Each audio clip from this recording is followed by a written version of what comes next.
So that was the 5th testing sphere.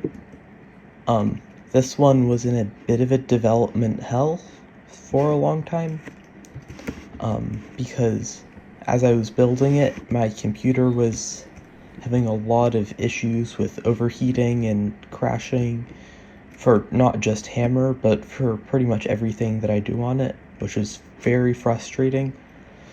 And that combined with some burnout, this one took longer than it should have. However, I believe it's probably one of the best ones. Probably, maybe even the best, out of all the maps in this mod so far. So, in addition to the issues surrounding the actual building of this chamber,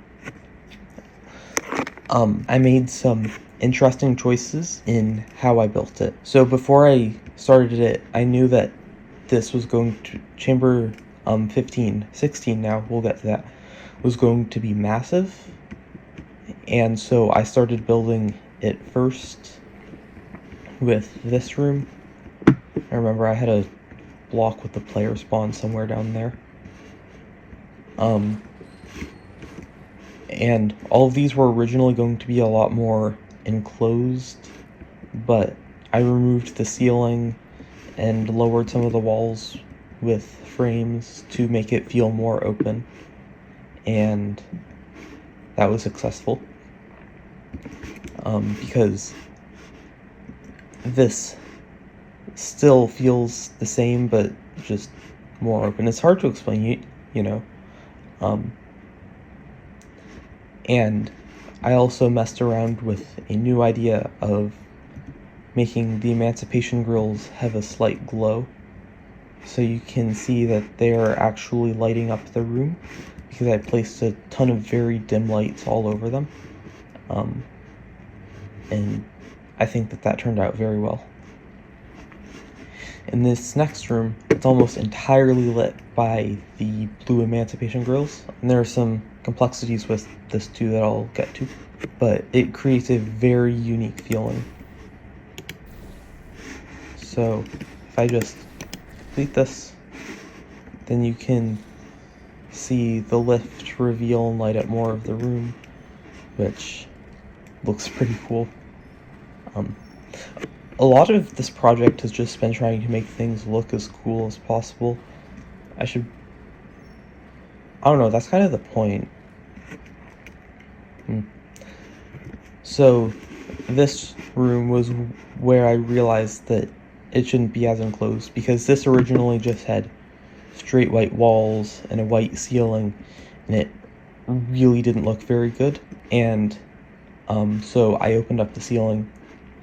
At some point, these two used to just be on kind of awkward stands sitting right here, but I made it this more complex support structure with a couple of these frame gantry model things, and that also allowed for an opportunity to do some cool stuff with letting light leak out. These supports right here took some inspiration from the map from the official campaign Bomb Things, where it teaches you about the big paint bombs. Originally, I knocked out this panel just to add some additional style to the map, I guess. But I noticed that there is a skip for this chamber, or at least this specific part of the chamber in the original, where you would put a portal here, then another portal on that equivalent platform, and you could, instead of doing that, you could just jump in there and then hop out that. And it's pretty rewarding to do. I'm not great at it myself, but I have done it a couple times. Let's see if I can get it. Yeah, like that. So, knocking out that panel, this is a complete accident, but it kind of hints to you that that is possible, since you get a perfect view. Now, making this open was a bit of a risk, and I think it paid off, since being able to see this immediately just makes the whole thing, again, feel more open. I had to do something that I had been doing for a lot of these maps that I wasn't very proud of putting... Okay, I need to fix that. I thought I had been putting invisible emancipation grills around these maps to prevent shooting portals to other chambers. I must have forgotten. That's not great. Anyways, this whole little area in between these two rooms, I really like how it came out. And since I built this chamber first, I just put this light source here, and I told myself that I would use it later, which I did, and I'm glad I did. There's a random vent here. Don't worry about it. Now, this room is probably my least favorite area of this chamber. I tried an open ceiling, and it just didn't look great, so I decided against it, and it still doesn't look great. For the final release, I'll probably find some way to make this room look better. So in the original version of this chamber, there's this fun skip you can do where you put a portal there and then you jump down, and it allows you to just really easily skip the whole puzzle. However, when I was developing this, I accidentally made another skip, and I've since removed it, but you could actually jump onto that little ledge right there, walk along it, and then jump onto that platform. It was pretty fun, but it had to be removed because it required even less brain power than that. Making this little thing was a lot of fun. And there's a vent here with the vent model doesn't normally have a top. So I made it one with a brush, and these two doors, I'm pretty proud of how they look. These textures took forever to align, and these little things are also present. I do like how it came out. A couple of notes on the other chambers. So after I built that one, I made this chamber 19, which is now, I don't know where I wrote it. I think I forgot to put a chamber number on it. I built it somewhere out here in the void. And then I moved it all back in here, since this track, I had to learn a completely new system in Source in order to do it. And this thing that you ride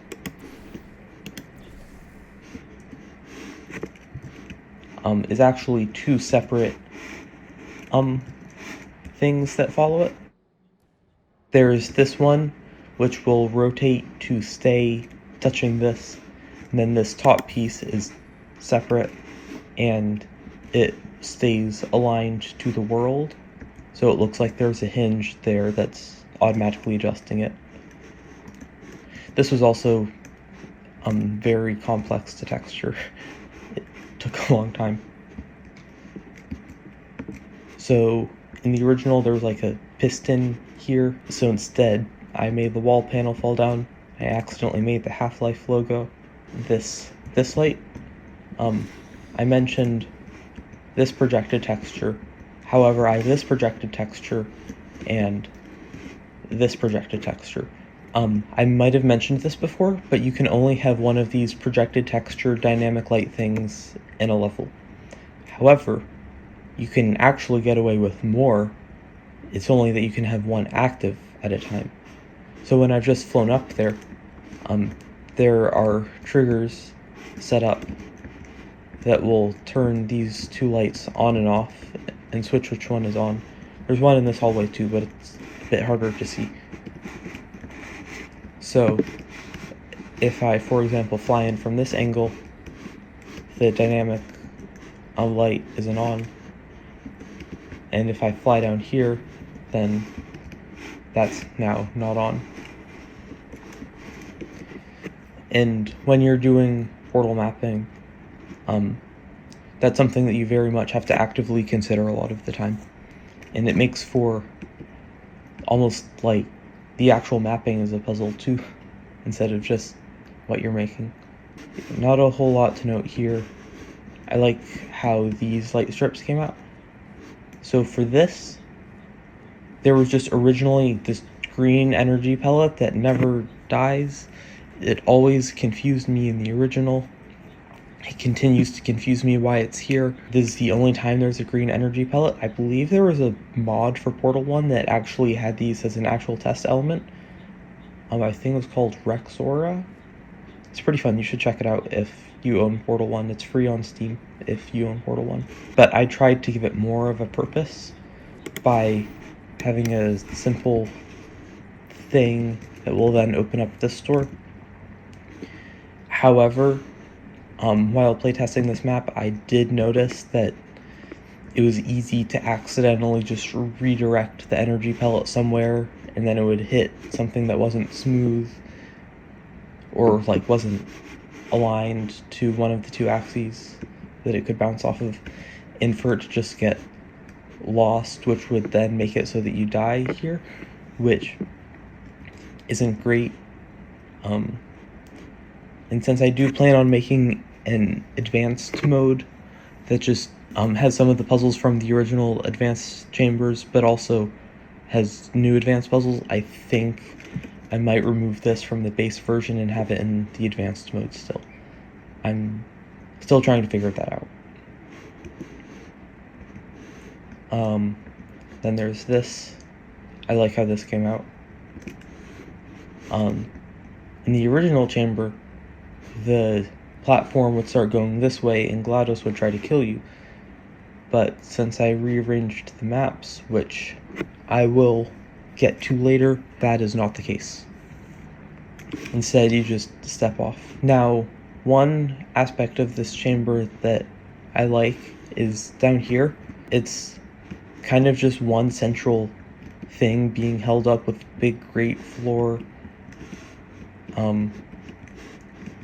and a couple of things keeping these edge walls on. And it just has this unique atmosphere to it that I then tried to kind of replicate for Chamber 14, with this area specifically. I also took inspiration from my favorite map from both Portal games, Speed Flings, with it just being some of these grating things being held up over goo, and it being very open, which, as we learned earlier, is my downfall. Yeah, this area, I like how it came out. So, in the original Chamber 14, it was a very long and thin chamber, and I always found it to be almost comically long. But for this, I kind of folded it a bit so that it would both not take up as much space in the sphere, but also be a little bit faster to get around, since instead of having to walk like that to get over to the stairs, you can just walk here, assuming that you don't just portal over there. I think that change was for the better. This area, not a whole lot to say about it. As I was testing these maps, when I was recompiling all of them with newer instances, I just forgot how obnoxious this is, and for the second pass, I'm probably going to completely rework the stairs so that it's more of a ramp that's pulled up with ropes, since this is just not great. I forgot to mention this in the last video, but I made a new instance for these light strips that's quote-unquote bare. It doesn't have a wooden inset, it just sits on the surface. It's a lot easier to add to maps, and I believe it feels like rougher, I guess. It kind of helps add to that unpolished sort of polish that these maps have. And I also had a lot of grates here, or frames here rather, to kind of act as an open ceiling. Similar to this room, there was also a skip that you could do in this chamber that is still entirely possible, where you just kind of do that. It's still a lot of fun. So in the original portal, this was the final test chamber. It went straight from this chamber to this chamber, and then there were 3 other chambers, and then you do this one. I chose to reorder it since I felt that it was a little out of place. It just felt a little anticlimactic, and it's too late to revert this change now. I've put too much effort into this, and it wouldn't fit in the final test sphere, and it's not getting its own test sphere, so it's staying here now. I've committed. But it always felt a little anticlimactic to me, so I chose to reorder it to be here since I felt that it fit naturally between these two, and I think that was the right call. One place where one of the very few places in the original portal where I struggled, this area. I was stuck here for longer than I care to admit, trying to figure out how you had to bounce the energy pellets off. So then when you got here and it made you do the same thing again, I was just like, okay, I have to do this puzzle again. By having the simpler, more stripped down version here, where there's a bit more wiggle room, by there being less wiggle room, to figure out how it works, you know that you can bounce the pellets around. So then when you get to do it here, you still have to improvise a little bit in case that you chose to like have your portals here, but obviously that doesn't work now.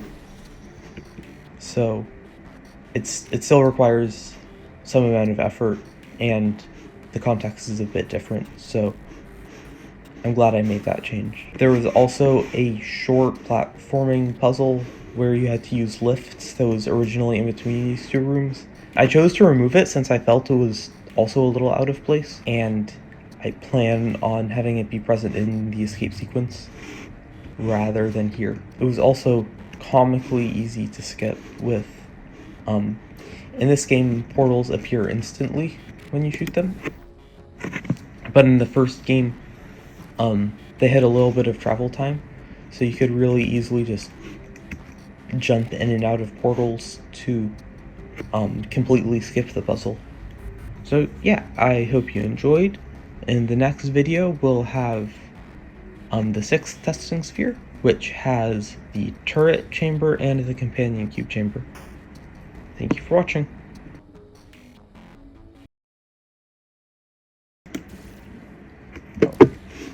Wow.